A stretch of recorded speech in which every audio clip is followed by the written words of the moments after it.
from the WKYT studios in Lexington, this is Kentucky Newsmakers with Bill Bryant.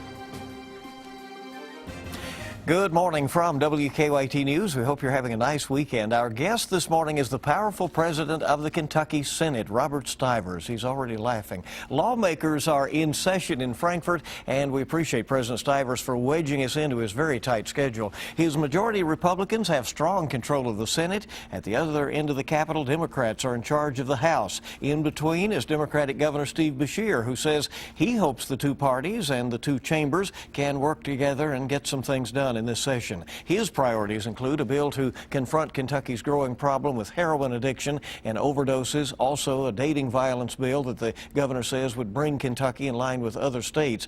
And there's a growing chorus of discussion, at least, about an automatic drop in the state gasoline tax. Those lower prices at the pump mean a much smaller amount of money available for road maintenance.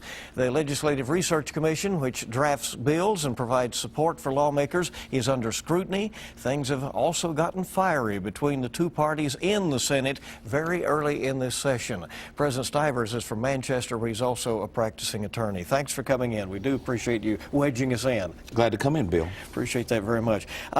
Before we get into the legislature, all the action that's going on right now on the floor and the contentious, as we said, contentiousness late in the week of the first week of the session after you got rolling, what can you tell us about these latest twists regarding the Legislative Research Commission? There's a report out that says the staff is hard-working, but it has troubled management. Harassment allegations that a judge now says will soon be public, including whether there were lawmakers potentially involved. Where is this all headed? Well, first of all, let me say this. I'm comfortable in my position, and I sleep well at night when I put my head on the pillow. So I know of no one in the Senate that has any, I guess, exposure. I can't tell you what may be in the other chamber because I was unaware that any of this was taking place until the speech by Tom Reiner during the special session related to redistricting. With that, we were the ones in the Senate, and I give former Minority Leader R.J. Palmer credit, calling for a full performance audit of the LRC to see what was going on there, to understand, because I had just come in as Senate President, the workings of the LRC and its director. We had an executive session to explain to us what had happened in that time period that Representative Reiner complained about, that we were kept in the dark. The judge has ordered that those be delivered to him. I agree with the NCSL report that this is a hard-working group, but apparently they have complaints that there was no hierarchy for going into promotions or making complaints or questioning about disciplinary actions or pay raises. So we need to address that, but one of the things this was a draft report. It was not a finalized report, and what we had asked for was a compare and contrast to other states who have similar types of support staff, because you don't want a bias or a taint that one employee, such as the budget director, has feelings towards the Senate or the Democrats in the House, or a party affiliation. For people out there who are watching and just, you know, LRC, generally people who watch this kind of program are very aware of it, but let's just tell people, what are the functions of the Legislative Research Commission? Okay, when you have a bill that comes out on an appropriation, a budget, we have nonpartisan staff. They're not supposed to have political bias or chamber bias. And so when you ask them about a gas tax, tell us what the implications of a gas tax going up and down are. So we want nonpartisan staff. If we have a question about the medical profession, you know, we ask them to research it. We have lawyers, we have individuals who have practiced in that area, we have economists. When we get into environmental issues, mining permits, things like that, we have staff that is to answer to both chambers, both parties. So they should be apolitical, nonpartisan, and not beholden to one chamber or the other. So does it concern you that there's this image projected out there of all of these potentially tawdry things going on. This is a place where you bring school children on visits from across the state, especially when the legislature is in session, and a place that Kentuckians are hopeful they can look up to. It does bother me, and it bothered me even more that this was going on in one chamber, and people were being hired to investigate and to try to deal with the issue, and I was never informed of it until the speech by Tom Reiner, who was the House Democrat member, who broke the story in essence, and we're sitting there watching it on TV and had no knowledge that it had been going on for 6 to 8 months. So where does it go from here? I know House Speaker Greg Stumbo calls for beginning a search for a new LRC director, and you're not at that point yet, right? You want to know more? I'm in agreement, and I think it was misreported. I am in agreement to do the search, but simultaneously, we need these additional recommendations and a finalized report from the National Conference of State Legislators. This is a nonpartisan group that works with all 50 states and internationally about how you should put together a legislative research style commission. And so I want the compare and contrast. I want to see how other people do it. So when we start looking for a new director, we can ask questions about what do you think about this process or that process, and we have a basis in which to ask questions from, because it is apparent that our system was not working, and we don't want to use that as the starting point. Do you want that full report, as you call it, to be made public? Yes, without a doubt. And the reason I didn't want to let this report go as a draft is because I didn't think the House would agree to get a finalized report, and now they are not agreeing to let a finalized report be completed by the NCSL. What do you think the time frame is going to be on getting something going here that will change at least the image of what's happening? I think we could simultaneously ask for, and this is what the NCSL in April of 2014 asked for, was direction to finalize the report. And we could do that simultaneously as we conduct a search. And by July 1, I think we could have a new person in place. And it could be Marcia Seiler, who's done a wonderful job, and you will hear that, and have a completed report so we could start implementing with a new director those recommendations or alternatives that the National Conference of State Legislators would give to us. All right. Let's get into what's going on with the legislation right now. Of course, you were there for sort of an organizational week earlier, and now it's down to work of trying to pass some things. Governor Beshear has said here last week on this program that once the chambers make what he calls their political statements, and I take it that means right to work for the Senate and minimum wage in the House and some other things, that then some practical things will get done. As you know, in the chamber, it got very contentious on Thursday. The Republicans accused of bullying. You have a tremendous majority in the Senate. Are you not allowing the Democrats to have their say? No, you know, it's kind of intriguing that these bills and these issues have been out for years, and it was very much interesting that when we treated a Democrat bill, a Democrat-sponsored bill, similar to the way we had done our bill by what we call getting readings, they didn't object to that. So, you know, it was somewhat funny to watch how they, and I say they, the Democrats in the Senate, complain of things that Greg Stumbo has been doing for years in the House, but they don't complain about. And that when I was in the minority party some 18 years ago were done by the similar party who was in control then. We are moving legislation, we are moving it fast, we are doing it in conformity with the rule, the law, and the Constitution. What does it, again, what does it say to Kentuckians out there when they know that each chamber is moving the so-called priority bills that the other chamber will not accept? You know that some of the things that you are passing will not get past the House and certainly would not get the governor's signature, and they do the same thing at the other end of the Capitol. Well, let's go back. A few years ago, we've been passing what's been called the AT&T bill. And there has become such pressure on the House. I think the headlines in the paper today are, the House has finally passed it. That's been a priority deregulation, and creating economic opportunities and expansion, close to $1 billion of investment through these companies, especially $400 million in eastern Kentucky. You know, so after year, the pressure has come on the House that they've had to pass it. And I think you're going to see that with right to work. Eventually it will pass no matter who controls the lower chamber, because you're starting to see Democrat and Republican controlled counties, especially on the border and where you come from, voting in right to work at the local level. Do you think those localities have the right to make their own rules like that? That's an interesting question, because the federal government says the states shall have the right to determine whether they are a right to work state or not. If you go back and you look at the ACA, the IRS is using the definition of state as any part of government, not just the Commonwealth of Kentucky. So if you use that interpretation that the IRS has had, then the counties would have that, even cities would have that, because state is a generic term for government.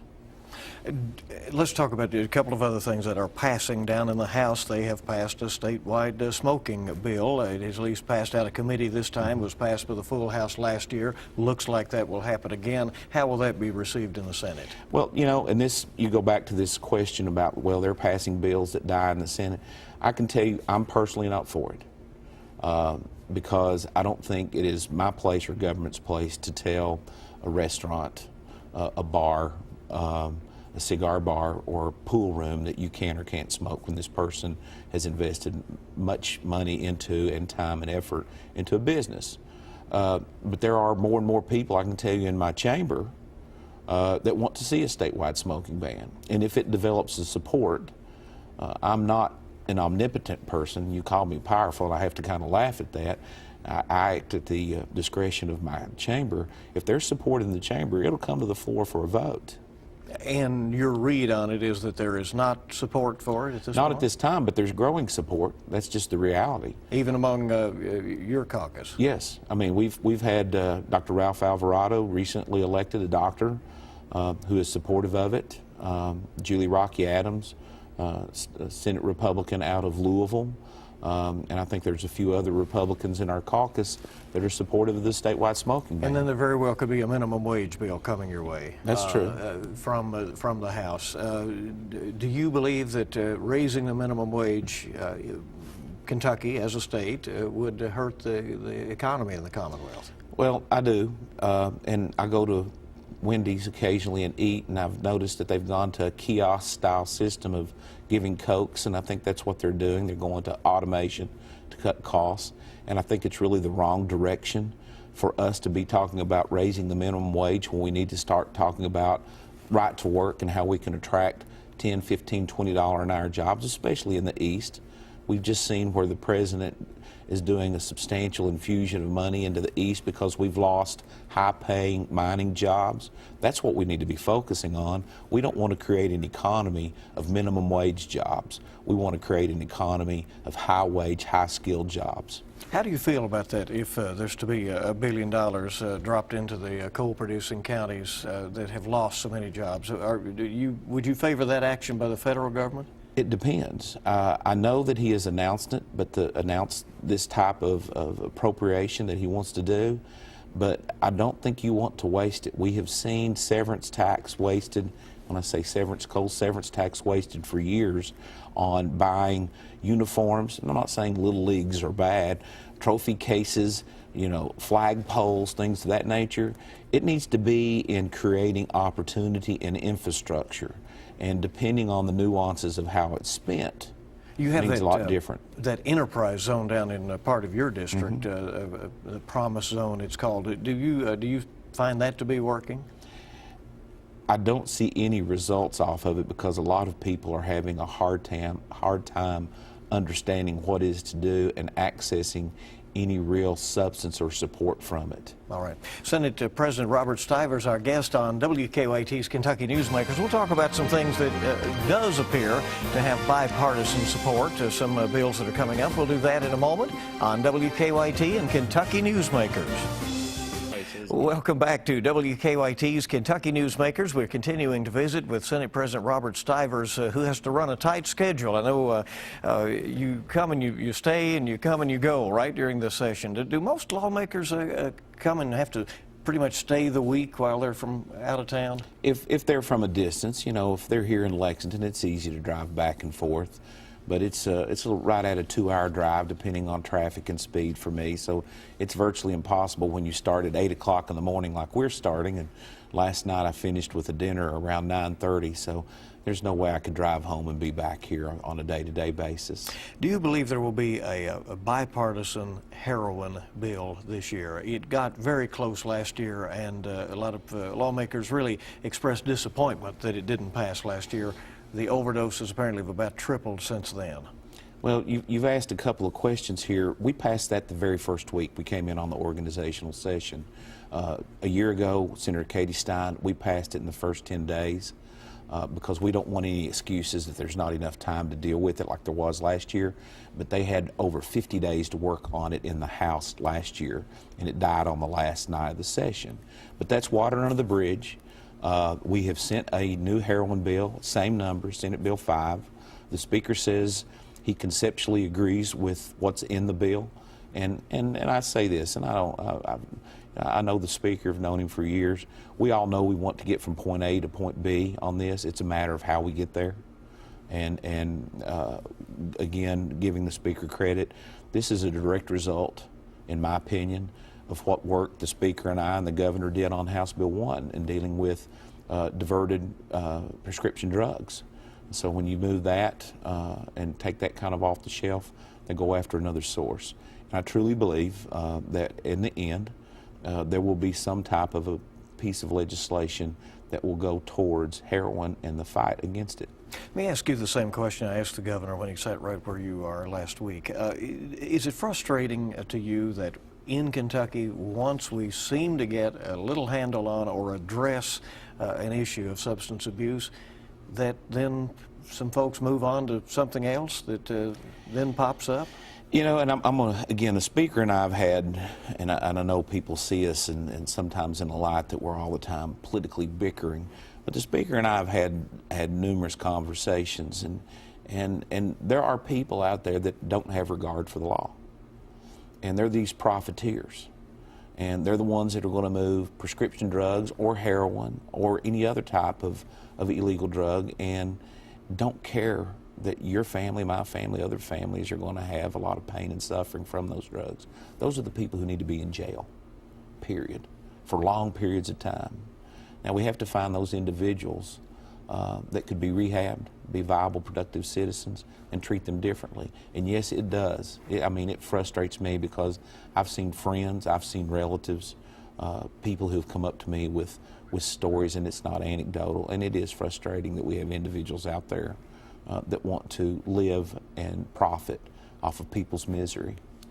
The dating violence bill, does it have momentum? Does it have bipartisan support? Again, there have been different versions of this through the years, and the Governor and the First Lady indicate that there's now one that they think would pass. Well, there's a couple of concepts out there, and this is what has been the concern in the Senate, is because they were wanting to call it domestic violence, and it didn't really fit in the definition of domestic. Domestic's the family. And if you look at the statute, it talks about someone who's been married, had a child, or lived with each other, cohabitated, and that's what it applies to, trying to define a family unit. But then they were wanting to go outside and include dating and a lot of other circumstances as domestic. And we didn't want to do that. So I offered through Senator Westerfield a differing layer of protections, what's called a civil protective order. And other states do this, but not open it up to redefining domestic and family. And so that's where they're working from, and I think that has some support. And I say this, all the things that you would allege either in a civil protective order or in a domestic violence order in attempting to keep the unit together, such as assault, terroristic threatening, stalking, harassing communications, wanton endangerment, are the same things you would allege to get a civil protective order or an EPO. But what it does is it just takes it out of the criminal realm and gives you a civil protection saying, stay away from me. Do you have concerns about this drop in state revenue for highway projects and repairs based on the gasoline tax, which automatically goes down when the wholesale price is down due to the way that was devised some years ago to handle that? I guess so lawmakers don't have to reset that tax every year. Are you concerned about the revenue situation? It is, because for every penny it moves, it means about $32 million to the state. Half of that goes to what we call county road aid and municipal road aid, cities and counties. So when it drops that type of distance from a 32 potentially down to 27 and even lower, you can see the revenues that are lost. And we talked about redistricting earlier. You know, I saw in redistricting the places that grew were the places that had the roads, the major infrastructure. And we can't maintain, nor can we construct new roads unless we have a good stream of funding. And there's another factor, we're getting more efficient cars. And so there's less use of gas, either through traditional engines or hybrid engines. And Senator, people are obviously enjoying the savings on at the pump in spending it on other things. But will there come a point where those highway funds will run short? There are estimates now that it could be north of $200 million here before long. It is very difficult to project where we will be a year from now, and the ability to build and maintain roads, bridges, and interstates. And when you think of, like in Jefferson County or Northern Kentucky, we're talking about major bridge projects. In my region, Bill, and ours, we're talking about the ability to build 92 from Williamsburg to Whitley City in McQuarrie County. You know, that becomes the question. If you don't have the funding, then how do you construct? So do you see an emerging consensus on how this will be dealt with? I'm hoping there's a consensus. I know that the city and counties are strongly behind some type of resolution, both Republican and Democrat judges and mayors. And we're trying to work through the process now in this session. Well, with the Senate President Robert Stivers, our remaining moments with him when we come back on WKYT's Kentucky Newsmakers. Welcome back into WKYT's Kentucky Newsmakers as we visit with the President of the Kentucky Senate, Robert Stivers, Republican of Manchester, a district that includes much of southeastern Kentucky. Welcome. Good to see you again. On this local, some of these local control issues, we talked about earlier whether some of the localities have a right to pass some of these ordinances, but the League of Cities, a lot of mayors and county judge executives support what's called LIFT, an initiative that would allow local governments to pass a local sales tax for a limited period of time for a specific project, and the local voters would decide that. Where is that going in the Senate? I don't know. It's not an issue that I'm promoting, but I can support, because I think it's the purest form of democracy. When you sit there, and I'll speak particularly about my area, when we have a London, a Corbin, a Williamsburg, a Barberville, or a Manchester, that the individuals there get to define a specific project and can decide whether they want to institute a tax or not, the governmental authority, and then put it on the ballot for the people to choose. How much more of a democracy can you have than each and every person in that community getting to vote on that? And if they want it, great. If they don't, it's determined. And it just gives that local authority to the people. Requires a constitutional amendment. It does. And you're indicating you would be for putting that on the ballot. Yes, and let the people decide that too. You support a cancer research facility at the University of Kentucky, and you spoke about that before the Chamber of Commerce, the state meeting. What would it do? Well, it's been defined as a cancer research center, but that's going to be a large component of it. It will also deal with a lot of the other health problems we have in this state: diabetes, heart disease, obesity, and they would tie it in with the pharmacy school, which was nationally recognized, and the Markey Center and the Chandler Medical Center, to be doing not only research on cures, but looking at sociological factors to see why we have these high rates and these high medical indices that we are of poor health. And so with that, I truly believe that as our flagship land-grant university, we failed the university last year. We failed the state. because they were asking for an appropriation to get that facility started so we could maintain the energy and that we received off of the Markey Cancer Center receiving an NCI designation. Lexington Mayor Jim Gray has said take the money that would have been used for getting Rupp Arena renovations jump-started and put it on that project. Do you agree with that approach? I appreciate the mayor's support. He came over and talked to me the other day. I think that this is a wonderful gesture by the mayor. And this is something that won't just be for Lexington. It will be for the whole state because, as I said at the chamber, my parents were there, and on many occasions I saw a lot of people from my district at this center. The Republicans have a four-way race for governor. Are you going to endorse a candidate before the primary? No, sir. We have some wonderful candidates, and I think that any one of them could do a great job in the governorship.